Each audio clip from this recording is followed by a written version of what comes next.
Hey everyone, and welcome back to my Lilac Hill. My name is Brittany. So today I am actually getting ready to do the very first full garden tour for the 2023 growing season.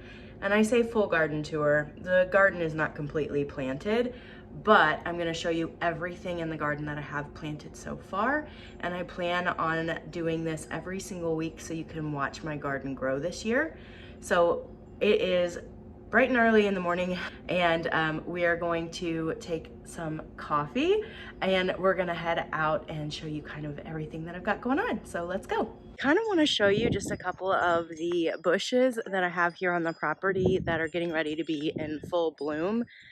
It's not necessarily a part of my garden, but it's springtime, and when things are blooming and it's pretty, I just want to show you all the things. So we're gonna head on over to a bush that grows along my fence line, and the can't remember if it was the last video I posted or a couple videos ago.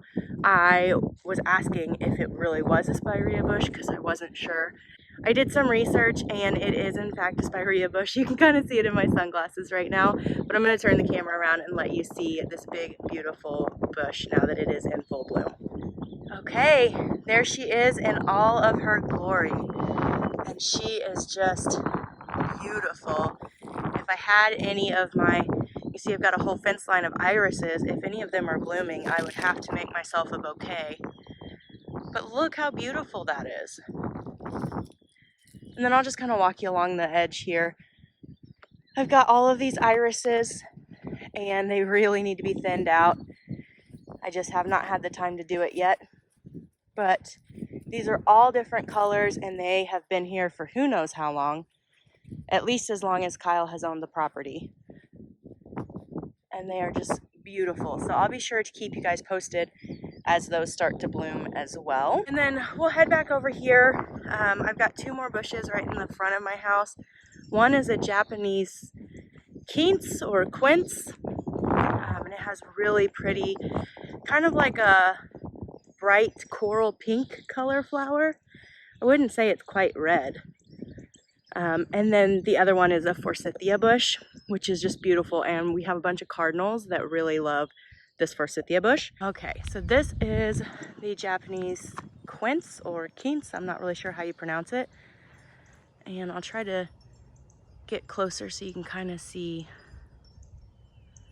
Aren't those just beautiful?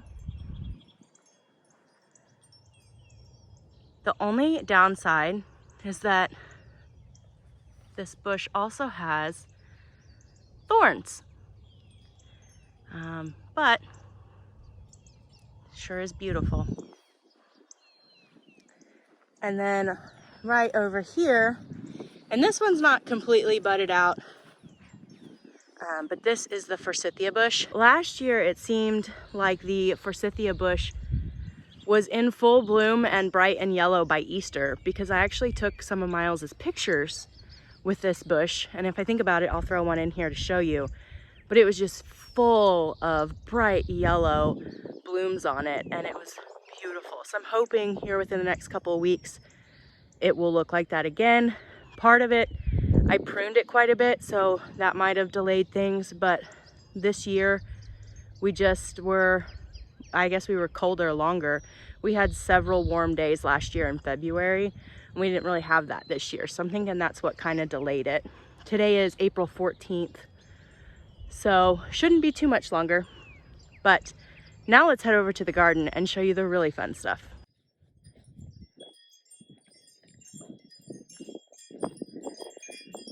One thing I wanted to show you, my poor little wind chime lost a wing in one of the storms, and then my dog got a hold of it. So it's just gonna be my little one-winged warrior for a while.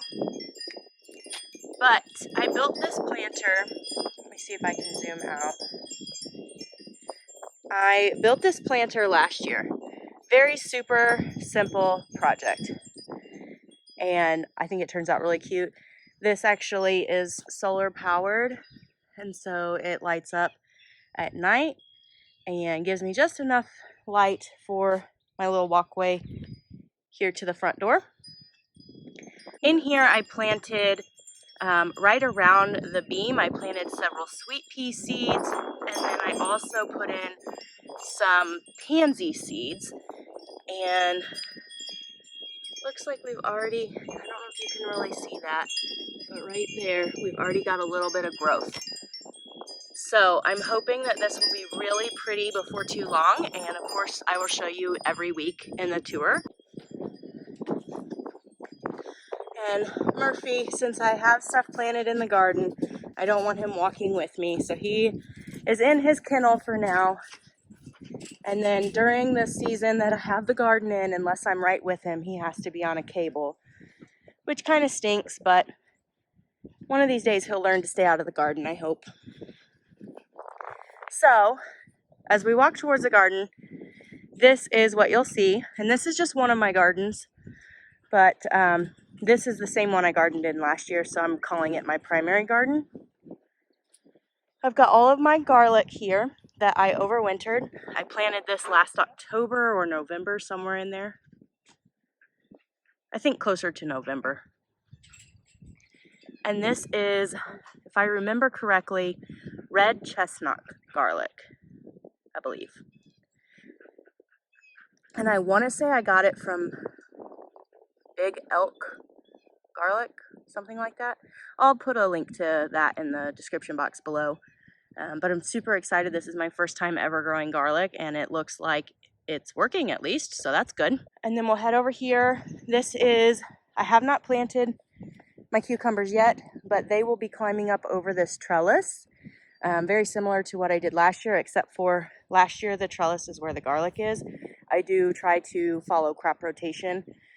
So it just moved just a little bit, but I did move it. And underneath, I planted my radish. I don't know if you can read my little marker there, but I've got radish all underneath the trellis here. And I did cover with straw. So number one, it's really windy up on this hill, like almost all the time. So I'm hoping that the straw will help hold some of the seeds that I'm direct sowing from just blowing all over the place. Especially the smaller seeds that don't get sown very deeply. But then also I'm using it as a method of weed control. I've never done that before. It is straw, so I'm hoping, you know, if you used hay, you'd have a lot of seed. And you'd have to be fighting with pulling the growth off of those seeds. It is straw. It does probably have some seeds in it, but I'm hoping it's less. So it's just an experiment. I've never done it. I have seen others do it, but we'll keep you posted on if I like that or not. All right, and then right next to the trellis on the other side, I did spring onions, and then behind that I did some bulbing onion starts, and I had bought these onion starts from a local garden center, and I can see a few. You probably can't see them through the straw, but hopefully that will work out. And then if we walk around here on the back side of the trellis, I have 4 Brussels sprout plants, and I've never grown Brussels sprouts.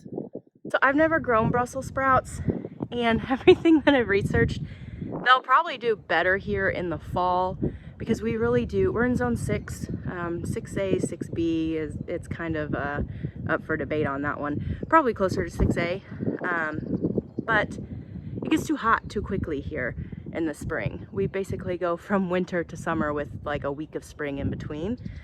So they may not do very well, and I'm prepared for that, but they were really cheap at the garden center and I wanted to try them. So we're trying it. Okay, and then the last thing that I've planted over here is what I call my salad bar. And that's this area right here, and you can kind of see all of my little markers. But starting here, we have spinach, and then mustard, salanova lettuce. I did 2 rows of kale, collards, and that marker that's already fallen down that I need to hammer back into the ground. That's going to be a row of Swiss chard, tatsoi, which is an Asian green, arugula, and black-seeded Simpson lettuce. As I'm looking through here, I am not seeing any growth. I do see some weeds, but I'm not seeing any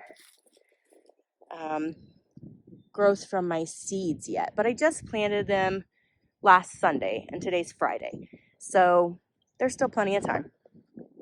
Okay, and now that I've shown you everything that's in the main part of this garden, we're gonna head on over to my potatoes and I'll show you that.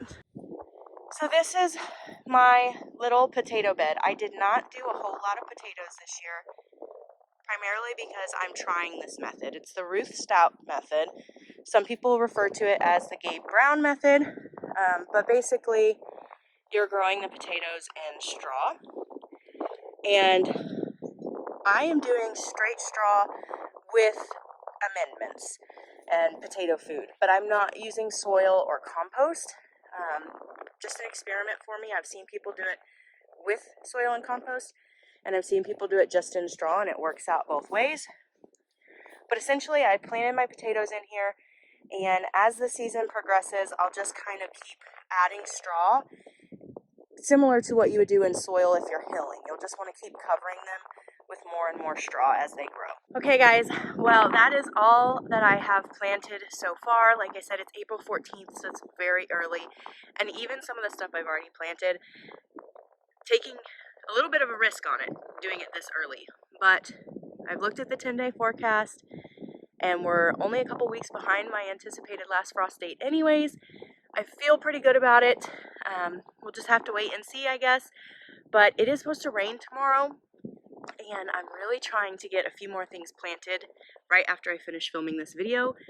Things like carrots, beets, and green beans, and it's a risk, but I think I'm going to throw my cucumber seeds in there. I've got plenty of seed, so if it doesn't work, it's okay, but I want to get a jump start on it if I can. So I'm going to go ahead and do that.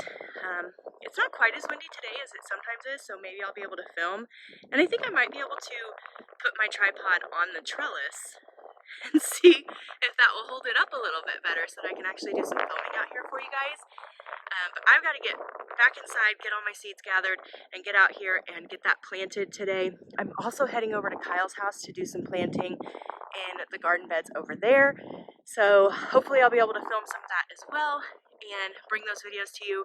But it is officially garden season time. This is the first of my weekly installments on my garden tours, and I hope that you guys will stick around for the remainder of the tours, and I hope that you guys are enjoying getting back into the swing of things. Let me know in the comment section below what you're growing this year, and I will catch you in the next video. Thank you so much for watching.